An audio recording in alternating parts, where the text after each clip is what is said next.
dapat menghasilkan kedua senyawa tersebut. Karbohidrat berasal dari kata karbon C dan hidrat H2O. Molekul karbohidrat selalu mempunyai perbandingan antara nitrogen dan oksigen 2:1. Rumus umum karbohidrat adalah CmH2ON. Tetapi tidak semua senyawa yang mempunyai perbandingan. HO 2:1 adalah senyawa karbohidrat. Contoh asam asetat mempunyai rumus C2H4O2 bukan termasuk karbohidrat. Penggolongan senyawa karbohidrat berdasarkan susunan molekulnya.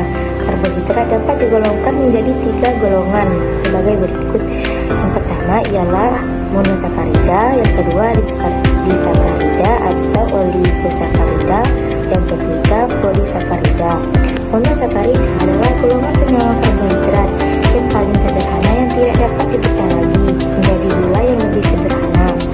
Berdasarkan gugus fungsionalnya, monosakarida dapat digolongkan menjadi 2 golongan, masing-masing adalah aldose dan ketose.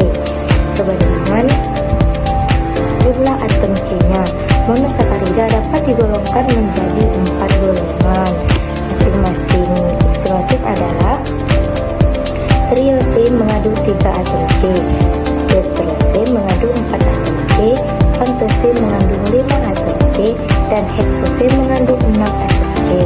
Adapun secara skematis golongan senyawa karbohidrat, monosakarida memiliki atom karbon 3 sampai 6. Setiap atom karbon memiliki gugus hidroksil keton atau aldehida. Setiap molekul monosakarida memiliki 1 gugus keton atau 1 gugus aldehida. Gugus aldehida pada umumnya berada di atom C pertama. Gugus keton berada di atom C kedua pada glukosa dan fruktosa. Monosakarida, aldosa, glukosa memiliki gugus aldehida pada salah satu ujungnya. Ketosa, fruktosa biasanya memiliki gugus keto pada atom C2. Notasi DPSL, notasi D dan L dilakukan karena adanya atom C dengan konfigurasi asimetris seperti pada gliserolida. Penampilan dalam bentuk gambar bagian bawah disebut proyeksi Fisker. Pendamaan gula untuk gula dengan atom C asimetrik lebih dari 1, notasi D dan L ditentukan oleh atom C asimetrik terjatuh dari gugus aldehida atau keton. Gula yang ditemui di alam adalah dalam bentuk isomer D. Gula dalam bentuk D merupakan bayangan cermin dari gula dalam bentuk L. Kedua gula tersebut memiliki nama yang sama, misalnya D glukosa dan L glukosa.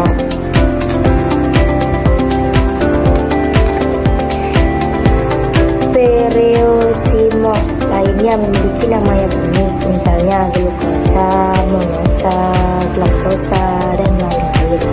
Jumlah stereoisomer adalah 2N, dengan N adalah jumlah pusat asimetrik. Aldosa dengan 6 sampai C memiliki 4 pusat asimetrik, oleh karenanya memiliki 6 stereoisomer atau 8 gula berbentuk D dan 8 gula berbentuk L. Pembentukan hemiacetal dan hemiketal. Aldehida dapat bereaksi dengan alkohol membentuk hemiacetal.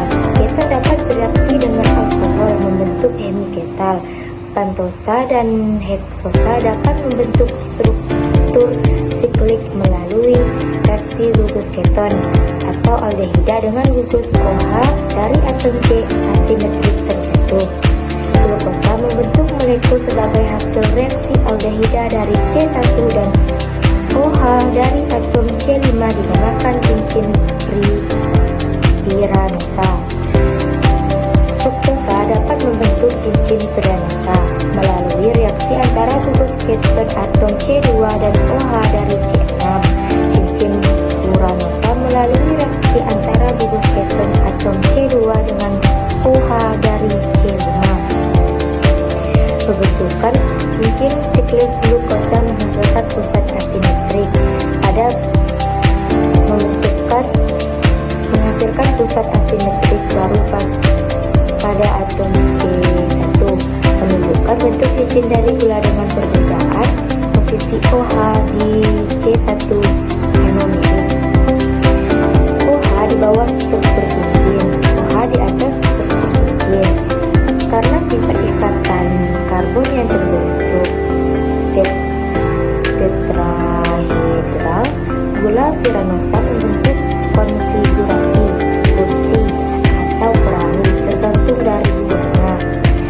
Penggambaran konfigurasi kursi dari glukopiranosa di atas lebih dibandingkan dengan proyeksi Ewald.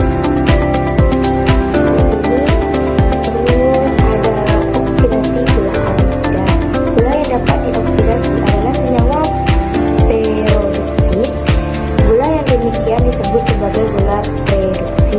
Senyawa yang sering digunakan sebagai pengoksidasi adalah ion Cu+2 yang berwarna biru cerah yang akan tereduksi menjadi ion Cu+ yang berwarna merah kusam. Hal ini menjadi dasar bagi penguji Benny yang digunakan untuk menentukan keberadaan glukosa dalam urin. Suatu pengujian bagi diagnosa diabetes. Turunan gula alkohol tidak memiliki gugus aldehida atau keton, misalnya riditol. Gula asam gugus aldehida pada atom C1 atau OH pada atom C6 dioksidasi membentuk asam karboksilat, misalnya asam glukonan atau asam glukuronat. Turunan gula amino, gugus amino menggantikan gugus hidroksil sebagai contoh glukosamina. Gugus amino dapat mengalami asetilasi seperti N-asetik glukosamina. Ikatan glikosida, gugus hidroksil anomirik dan gugus hidroksil gula atau senyawa yang lain dapat membentuk ikatan yang disebut ikatan glikosida dengan membebaskan air.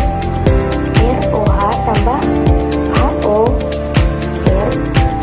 ROR tambah H2O.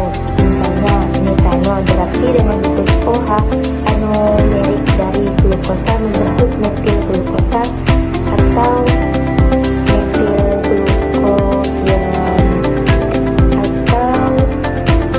glukopiranosa. Terus reaksi uji karbohidrat. Yang pertama tes Lewis, dasarnya adalah pembentukan furfural atau turunnya disebabkan daya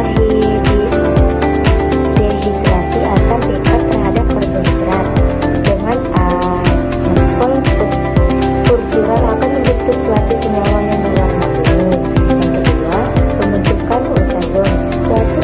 Suatu aldosa atau potasa akan bereaksi dengan fenilhidrazin membentuk feniltetrazol atau kristal. Yang ketiga, tes Benedict.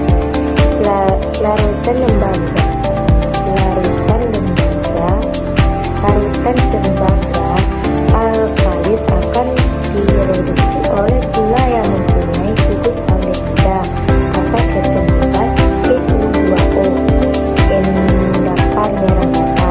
Yang keempat, ada modifikasi tes Barfoed. Tes ini ditujukan untuk membedakan monosakarida dari disakarida. Perbedaan dengan tes Benedict ialah bahwa pada percobaan ini Reduksi terjadi dalam suasana asam. Reaksi terdiri dari larutan kupriasetat yang ditambah dengan asam laktat. Yang kelima, Deslyivanov. Pada umumnya, reaksi ini spesifik untuk ketosa. Contohnya ialah pembentukan 4-hidroksine purpura yang bereaksi dengan resorsinol atau 1,3 dihidroksi membentuk suatu senyawa berwarna merah. Yang keenam, Stauder terhadap pentosa. Reaksi terdiri atas larutan benzidin 2% dalam asam asetat gelas yang warna merah ceri. Yang ketujuh, ada reaksi Tollens. Reaksi ini untuk pentosa yang membedakannya dari heksosa. Yang kedelapan, ragia hidrolisa dengan menggunakan ragi atau enzim yang cocok atau alkohol tambah CO2. Yang kesembilan, ada tes asam musat. Dari semua karbohidrat hanya galaktosa dan laktosa yang pada oksidasi dengan asam nitrat menghasilkan asam yang tidak dapat diurut. Ke-10, hidrolisis sukrosa dengan HCI, monosakarida, tes Benedict dan lain-lain. Ke-11, desglodium metoda. Letakkan sejumlah kecil pati pada suatu piring reaksi. Tambahkan setetes larutan